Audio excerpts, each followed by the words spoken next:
Mike. Hey, Richard. Nice to talk to you again, man. Thanks for taking the time.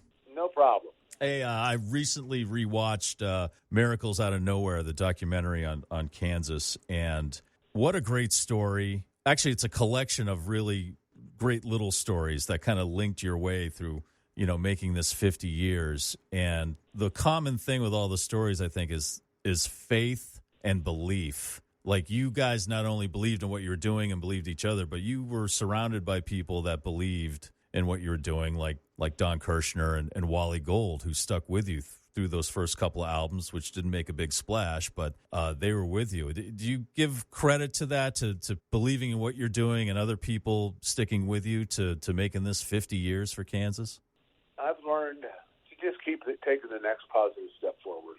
You can look back, but don't look too long, and just kind of look forward to what's on the horizon. If I wanted to walk from here to Denver, it seems impossible.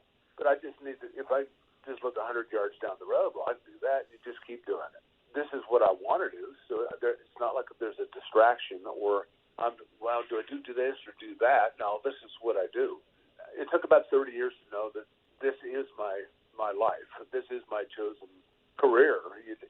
And so the last 20 years, it's kind of been gravy, icing on the cake, that we still get to do this. It's a wonderful life to get to, the band and crew, we all traveling together is it's our external family. We all love each other. It's always so great to be with each other on this common journey. And so I understand that I can go in the front yard and throw a rock blindfold and hit a good guitar player in the face. They're everywhere. But I get to be me. I get to be the guitar player in Kansas. And I'm grateful for that, and I don't take it for granted. Yeah. And so walk around with a chip on my shoulder going, that's right, I'm in Kansas. Leave it on the stage. But still, I'm very grateful for this opportunity and the life it's given me. It's really not, the travel is work, but the musical part of it is just a lot of fun. Well, I wanted to talk about the travel a little bit. In the documentary, you guys started out with an old school bus traveling around Kansas playing clubs and bars, and you each had, I believe it was $1 a day to work with while you were on the road. And I was just curious, how much would $1 or what could $1 get you in 1972? Well, if you smoked, about half of that's gone in a pack of cigarettes. But, there's burger stands that would sell, like little kind of sliders for 10 cents a piece. What I remember most about that, and even pre-Kansas, in other bands I was in, don't remember ever eating out. But I always remember there was a loaf of bread and some bologna. Mm-hmm. And really, at that time, a lot of us, our biggest concern was beer. So the cheapest way to fill the hole was bread and bologna, and that would leave us a little bit of beer money. Yeah, and beer was an integral part of you getting signed to your record label. Wally Gold came out to see you in a little tiny town in Kansas that had an opera house, and to get people in there to make, to fill the place for him, you gave away free beer. And I was just wondering, how much did that cost the band for free beer for hundreds of people? Well, it was just, like 4 cases of beer. It wasn't, it wasn't that expensive. And we, threw together a couple $100, and that was some pretty cheap marketing back then. Oh, yeah. And it paid off because the place was completely packed, and they were all lubricated. So they were an eager crowd, and it really impressed Wally Gold. So he called Don and says, man, there's something really going on here. They got a lot of fans here, and they're all going crazy. They were drunk. They were there for the beer, not for us. But it worked. Did Wally ever, or Don Kirshner ever find that out afterward? Did you ever tell them, look, they were there for the beer, not really for us? Not that I know of. Still, it paid off for them anyway. Also, over this 50 years, Kansas music has been used in like a ton of TV shows and movies. Have you ever been watching a TV show or a movie and been very surprised to hear your music? Oh, there has been a few times where all of a sudden there we are. Just as much as like, in a grocery store, all of a sudden dust in the wind is blowing. But I feel very, suddenly I want to just kind of hide. I'm looking at a can of cream corn, and people are staring at me going, "There's the guy with Kansas." You think he could afford more than cream corn?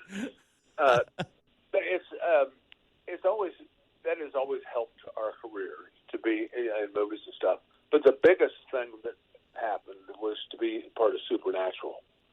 That broke the door down because our fans were kind of growing with us, Right. in the same demographic. Now a show runs for 15 years and is in rerun all around the world. And Wayward Son was the official song of that show. And that started bringing, we were going, where are all these young kids coming from all of a sudden? What's going on? We started asking. Supernatural, big Supernatural fan. And we got to know the guys at Supernatural, and we did Comic-Con with them.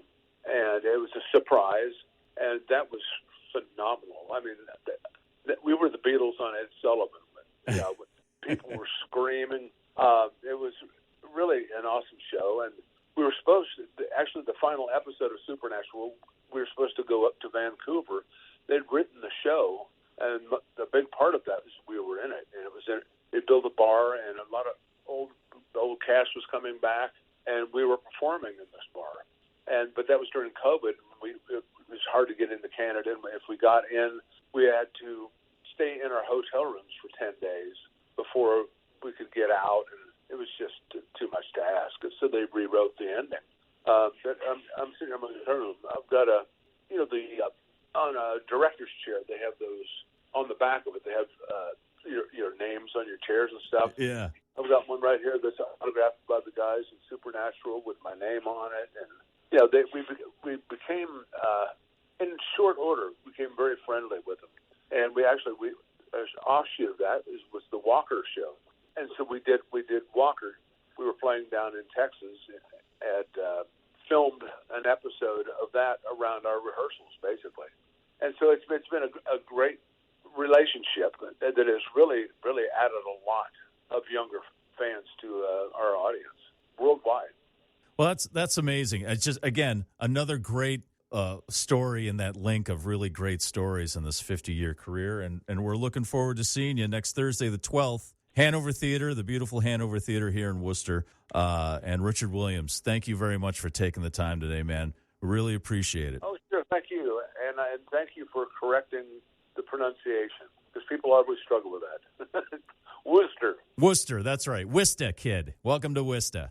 All right. Thanks a lot, Richard. We're looking forward to seeing you. Oh, thank you. Looking forward to being there.